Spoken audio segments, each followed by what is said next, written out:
Assalamu alaikum. Welcome back to this English channel. Today I will discuss how to write a CV in the examination. পরীক্ষায় কিভাবে একটা CV লিখতে হয় সেই বিষয়টি নিয়ে আমরা আলোচনা করব। আমাদের অনেক স্টুডেন্ট অর্থাৎ শিক্ষার্থীরা এবং অনেক শিক্ষকরাই বুঝেন না যে সিভি কোনটা এবং কভার লেটার কোনটা। একটা সিভি অর্থাৎ কভার লেটার এবং সিভি দুইটা পার্ট। কভার লেটার বলতে আমরা অ্যাপ্লিকেশন পার্টকে বুঝি এবং সিভি বলতে curriculum vitae, name, father's name, mother's name, এই বিষয়টাকে আমরা বুঝি।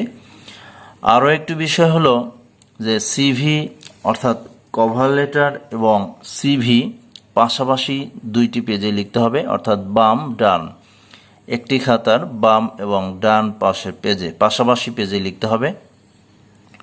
সেটা অ্যাপ্লিকেশনও লেখা যাবে, অর্থাৎ অ্যাপ্লিকেশন, কভার লেটার, এই যে সিভি, এগুলো অর্থাৎ পাশাপাশি পেজে লিখতে হয়। যাই হোক, আমরা আজকে দেখব যে কিভাবে একটা সিভি অথবা কভার লেটার লিখতে হয়, সেই সিস্টেমটা আমরা দেখে নিব। প্রথমেই সাধারণত অ্যাপ্লিকেশনের মতো তারিখ থাকবে দা, এরপরে যার বরাবর লিখতে হবে কোন স্থানে অর্থাৎ কোন কোম্পানিতে, কোন প্রতিষ্ঠানে, কোন স্কুল, কলেজ বা ব্যাংকে লিখতে হবে সেই নামটা, ব্যাংকের নাম বা প্রতিষ্ঠানের নাম দিতে হবে। এরপরে স্থানটা অর্থাৎ সেই ব্যাংক বা কোম্পানি বা স্কুল, কলেজ কোন স্থানে অবস্থিত সেই স্থানটি উল্লেখ করতে হবে। নেক্সট থাকবে subject, prayer for the post of এ বা এন, যে পোস্টের নামটা থাকবে সেই পোস্টের নামটি এখানে বসিয়ে দিতে হবে।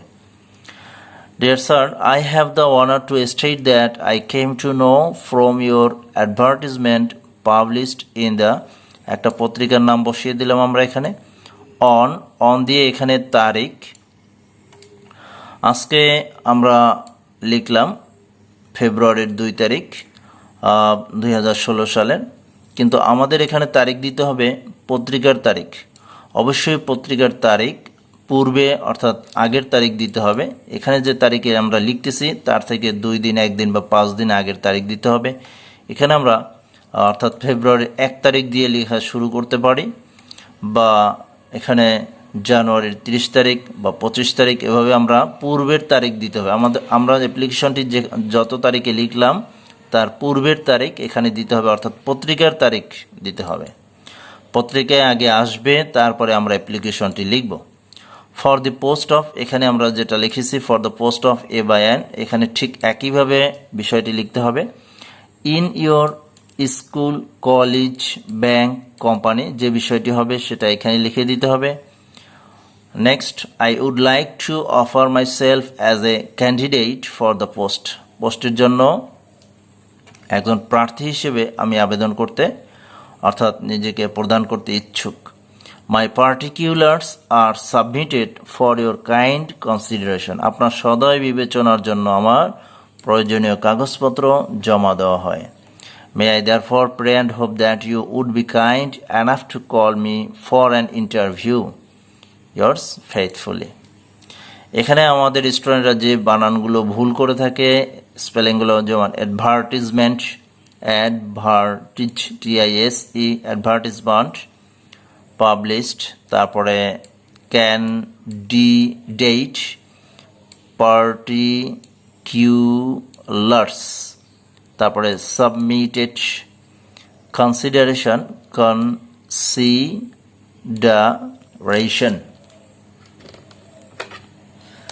কনসিডারেশন, দেয়ারফরের আগেও কমা পরেও কমা, তারপরে ইন্টারভিউ বানান ভুল করে থাকে, ইন্টারভিউ বানানটি ভুল করে, যে INTER, ইন্টারভিউ, এই বানানটিও ভুল করে থাকে। ইয়ার্স, এখানে 2 শব্দ আছে, ইয়ার্স ফেইথফুলি। তারপরে এখানে নাম দিতে হবে, প্রশ্নের যে নাম থাকবে সেই নাম দিতে হবে। এনক্লোজার, সিভি, এইগুলো আমাদের, এটা হলো আমাদের কভার লেটার।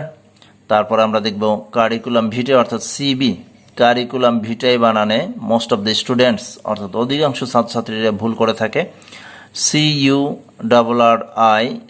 CURRICULUM, এখানে তিনটি ইউ আছে, CU কারিকুলাম ভিটাই।